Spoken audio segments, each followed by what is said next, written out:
सभी का एक बार पुनः स्वागत है। आधुनिक भारत के इतिहास का आज हमारा दोस्तों पाठ 14 और बहुत महत्वपूर्ण पाठ है।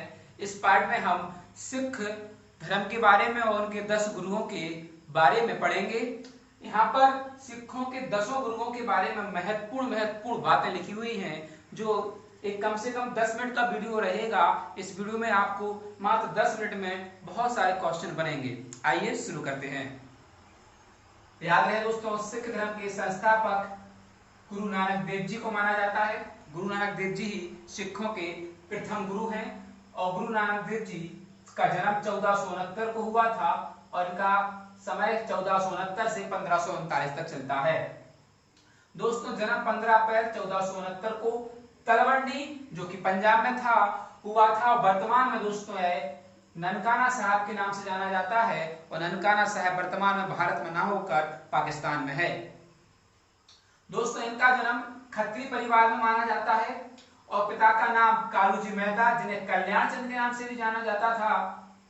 माता का नाम तृप्ता देवी और पत्नी का नाम दोस्तों सुलक्षणा देवी था। इनके समकालीन दोस्तों लोधी वंश के अंतिम सुल्तान इब्राहिम लोधी थे और बाबर भी थे और इन्होंने दोस्तों बाबर वाणी लिखी थी। चैतन्य महाप्रभु, कबीरदास जैसे महान संत भी इन्हीं के समकालीन थे और दोस्तों ने महाज्ञान की प्राप्ति कालीबेन नदी के तट पर हुई थी। नाम याद रखेंगे, कालीबेन। दोस्तों, गुरु की लंगर प्रथा की शुरुआत भी गुरु नानक देव जी ने ही की थी। एक पुनर्जन्म व कर्म पर विश्वास रखते थे और मृत्यु से पहले दोस्तों इन्होंने अपने शिष्य लहना को अपना उत्तराधिकारी बनाया और दोस्तों इनकी मृत्यु 22 सितंबर 1539 को करतारपुर पंजाब में हो गई थी। वर्तमान में करतारपुर को ही डेरा बाबा कहा जाता है। दोस्तों, ये हुआ गुरु नानक देव जी जो सिखों के पहले गुरु थे। आइए दूसरे गुरु के बारे में पढ़ते हैं। दूसरे गुरु जी गुरु अंगद देव जी, जिनका वास्तविक नाम लहना था, बाद में गुरु बने तो इनका नाम गुरु अंगद देव जी पड़ा। इनका समय 1539 से 1552 52 तक चला। इन्होंने गुरु लंगर प्रथा को दोस्तों नियमित किया था जो गुरु नानक देव जी ने चलाई थी और गुरुमुखी लिपि पंजाबी भाषा का श्रेय भी दोस्तों लिखा हो जाता है। इनके समकालीन मुगल बादशाह हुमायूं था। हुमायूं इनसे आशीर्वाद लेने भी आता है जब 1540 के बिलग्राम या कन्नौज के युद्ध में शेरशाह सूरी और हुमायूं के बीच युद्ध होता है, तो उससे पूर्व गुरु अंगद देव जी से आशीर्वाद लेने भी आता है। दोस्तों, ये हुई इनकी कहानी। जो मुख्य पॉइंट है इनके, तीसरा है तीसरे गुरु माने जाएंगे गुरु अमरदास, जो 1552 से दोस्तों 1574 तक इनका समय रहता है।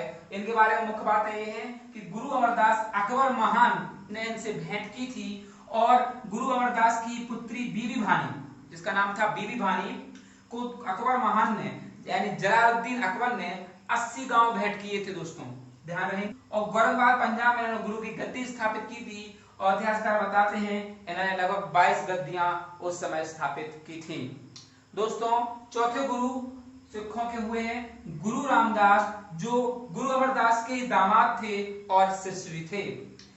ध्यान रहे इनका शासन, ध्यान रहे इनका समय 1574 से 1581 था और यह भी अकबर महान के ही समकालीन थे। दोस्तों, 1577 में अकबर ने 500 बीघा भूमि इनको उपहार स्वरूप भेंट की थी और वहीं पर उस रामदासपुर या चक्र गुरु नगर की स्थापना की। दोस्तों, यही अमृतसर शहर के नाम से जाना जाता है। ये मुख्य पॉइंट इनके हुए। जो गुरु हुए दोस्तों अर्जुन देव जी, इनके बारे में मुख्य बातें जान लेते हैं। आइए, इनका समय 1581 से 1606 रहता है और यह अकबर एवं जहांगीर दोनों के समकालीन रहते हैं, क्योंकि 1605 में अकबर की मृत्यु हो जाती है तो 1606 तक ये रहते हैं।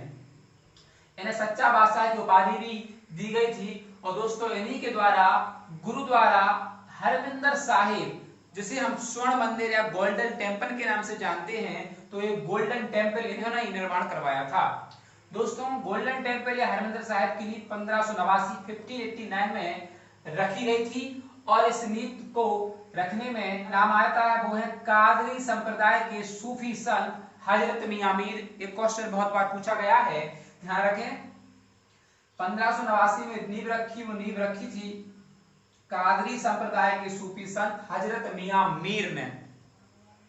दोस्तों इन्होंने ही आदि ग्रंथ गुरु ग्रंथ साहिब की रचना की थी, जो सिखों के 10वें गुरु गुरु गोविंद सिंह जी के बाद अगले गुरु बन जाते हैं हमेशा हमेशा के लिए।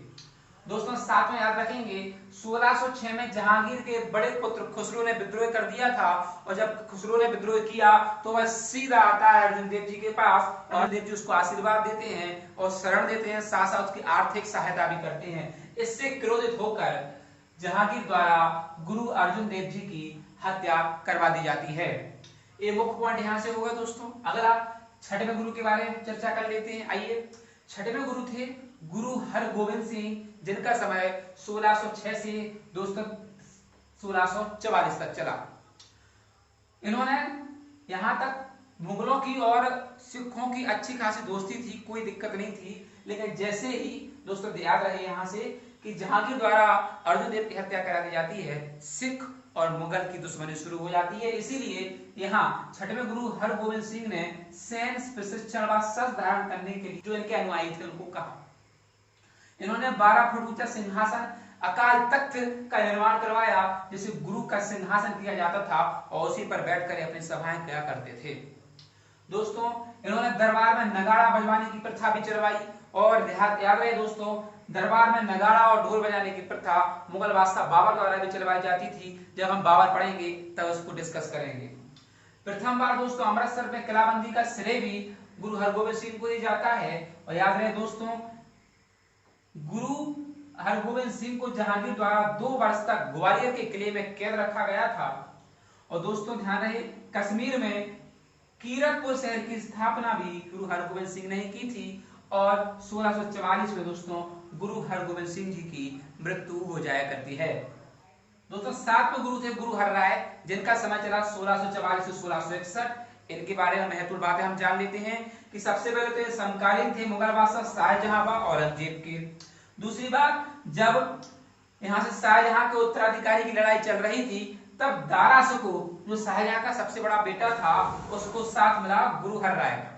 और दोस्तों जैसे साथ मिलता है, लेकिन औरंगजेब अगर मुगल बादशाह बन जाता है 1658 में, तो औरंगजेब ने गुरु हरराय को अपने दरबार में बुलाया, लेकिन गुरु हरराय उसके दरबार में नहीं जाते हैं। वह अपने पुत्र, याद रखेंगे नाम, राम राय को वहां भेजते हैं। लेकिन राम राय एक चापलूसी टाइप का इंसान था, वह वहां पर औरंगजेब की तारीफ करता है, तारीफों के पुल बांध देता है। उससे दुखी होकर गुरु अपने पुत्र राम राय को अगला गुरु ना बनाते हुए अपने छोटे पुत्र हरिकिशन को ही गुरु बना दिया। दोस्तों इसके बाद कहानी आगे बढ़ती है। 8वें गुरु बनते हैं गुरु हरिकिशन। इनका समय चलता है 1661 से 1664। दोस्तों ये बहुत अल्प आयु के गुरु थे। लगभग जब गुरु बने तो इनकी उम्र 8 वर्ष थी। तो क्वेश्चन बन सकता है सिखों के कौन से गुरु हैं जो अल्प आयु में गुरु बन गए थे। वो थे गुरु हरिकिशन।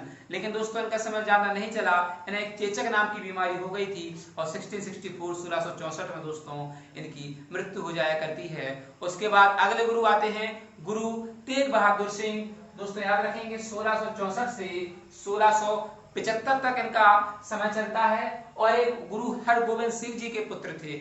ध्यान रखेंगे यहाँ पर हमने पढ़ा था 6वें गुरु गुरु हरगोविंद सिंह, इन्हीं के पुत्र थे गुरु तेग बहादुर सिंह। और दोस्तों ये औरंगजेब की नीतियों के खिलाफ थे, ये बात हमें ध्यान रखना है। ध्यान रखेंगे 1675 में औरंगजेब ने इनको गिरफ्तार कर लिया था, और लाल किले के सामने ही इनका शीश वहां पर काट दिया गया था। इसलिए तब से लेके अब तक वहां पर दोस्तों शीशगंज साहिब नाम का गुरुद्वारा दिल्ली में स्थित है। ये मुख्य पॉइंट यहाँ से बन सकते हैं। अब पढ़ते हैं सिखों के 10वें गुरु एवं अंतिम गुरु गुरु गोविंद सिंह, जिनका शासन चलता है 1675 से 1708 तक। इनके बारे में जान लेते हैं। इनका जन्म पटना में हुआ था, पटना साहिब के नाम से भी जाना जाता था। ये सिखों के अंतिम व 10वें गुरु थे। 1699 में दोस्तों खालसा पंथ की स्थापना की थी, और सिख सैनिकों को खालसा पंथ में परिवर्तित करने के लिए कहा था। दोस्तों ये गुरु गोविंद सिंह जी थे जिन्होंने 5 ककार धारण करने के लिए सिखों को कहा था। वो 5 ककार थे, याद रखेंगे, केश, कंगा, कड़ा, कक्षा और कृपाण। गुरु गोविंद सिंह जी ने ही पुरुषों को सिंह और महिलाओं को कौर अपने नाम के साथ लगाने के लिए कहा। तभी से सिख धर्म के लोग जो पुरुष होते हैं वो अपने नाम के साथ सिंह और महिला अपने नाम के साथ कौर लगाती हैं। दोस्तों हिमाचल में इन्होंने पौंडा साहिब की स्थापना भी की थी। और दोस्तों अंतिम समय 1708 में दोस्तों एक अफगानी जिसका नाम था अजीम खान ने महाराष्ट्र के नांदेड़ में इनकी हत्या कर दी थी। तो दोस्तों ये 10 सिखों के गुरुओं का एक संक्षिप्त विवरण मैंने यहाँ पेश किया है, जिसमें मुख्य बातें इनकी हमने आपको बताई हैं। उम्मीद करता हूँ आपको वीडियो अच्छा लगा होगा। अच्छा लगा तो इसे लाइक करें, शेयर करें, हमारे चैनल को सब्सक्राइब करें। Thank you very much.